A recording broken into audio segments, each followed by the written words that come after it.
would really request some very short questions before we close the session. There.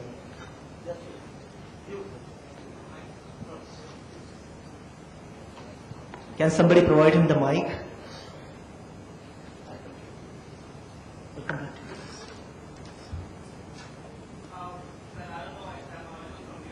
You are, go ahead. Yeah. So this solution of Mr. Saxena actually, that for the last, all the yesterday and today itself, we are going through all about digital learning and making the content available online stuff.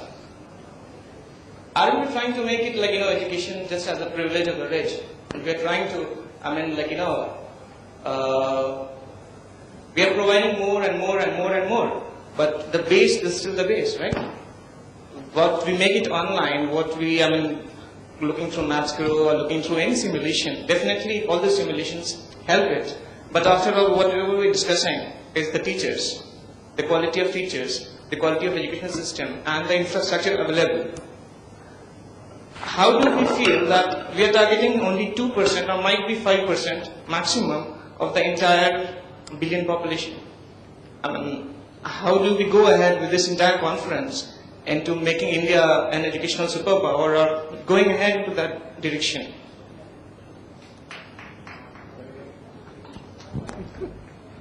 Okay, I'm not sure whether I'm the right person to address the entire gamut of questions you put forward, but this particular session was about engaging with e-content, and all of us have showcased how e-content is being used to engage the K-12 segment. Some of us showed you some aspects which were to do with the people right at the bottom of the pyramid in terms of economic terms. The one I showed you, the one with Adrian showed, would be at the higher end. That is one part of it. The second, just for this, I'll use this opportunity as far as EduComp is concerned. We are very much into teacher training. We are very much into low-end schools. We address something like 5,000 government schools, which was not through Smart Class. We got another product for them. And as far as teacher training is concerned, I think EduComp is the largest teacher training company in Asia. We must have trained 500,000 teachers by now. Well, that was not a question directly made to you. Yeah, so that's what I said. So a lot of us showed different segments, and anybody wants to add to that? Thank you for the question. If you look at the total country population, the access to ICT is very limited, we know. But we could change it by sharing methods. For example, if you have what is most important is to have right content. Without content, we cannot go to rural community. Once you have the right content, we can go to the rural community and say, give them a computer to be shared among the community. We have such mechanisms in Sri Lanka. Maybe you also have it in India. So this is one way of doing it. We wouldn't be able to handle the entire educational problem. But this is an initiation. Even the government haven't yet to realize the value of ICT in rural communities. So basically, the infrastructure, another area is connectivity. Now, we have to, when you are designing for rural communities, you have to forget the connectivity. You have to think that there is no connectivity. You have to go back to the basics, piece of computer is only one. And secondly, you cannot design it for Pentium 2, Core 2, things.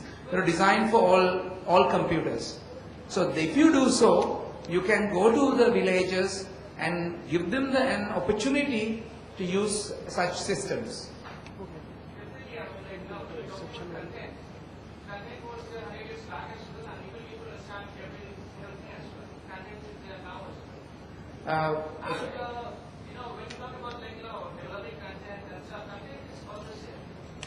Let me contribute. If I have an opportunity, I can show you how the content can be present. If I want to add 1 by 1 plus 1, how many ways to present 1 by 1, 1 add to 1?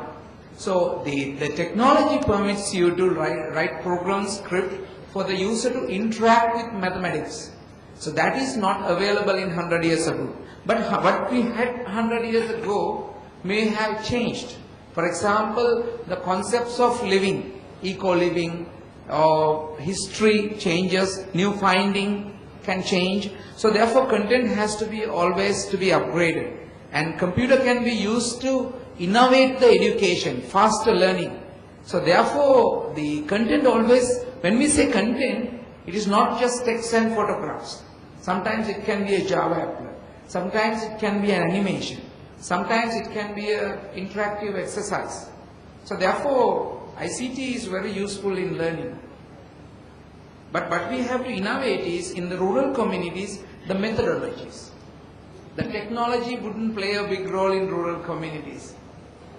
It is the methodology how we can reach rural communities, which is actually not technological, but it is more logical and logistical and human aspects, social, you will have to look at. Is it? One more question. You had a question. Well, I guess we have a variety of questions, but we don't have much time. I just want to know for one fact, the presentation that you made, how many children are actually using what Madhu and discussed as of this point in time? How many children are using? Yeah, are getting benefited from the kind of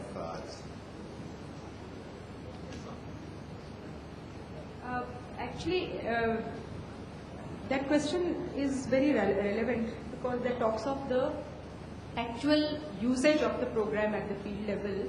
Now, it's very difficult for us to be able to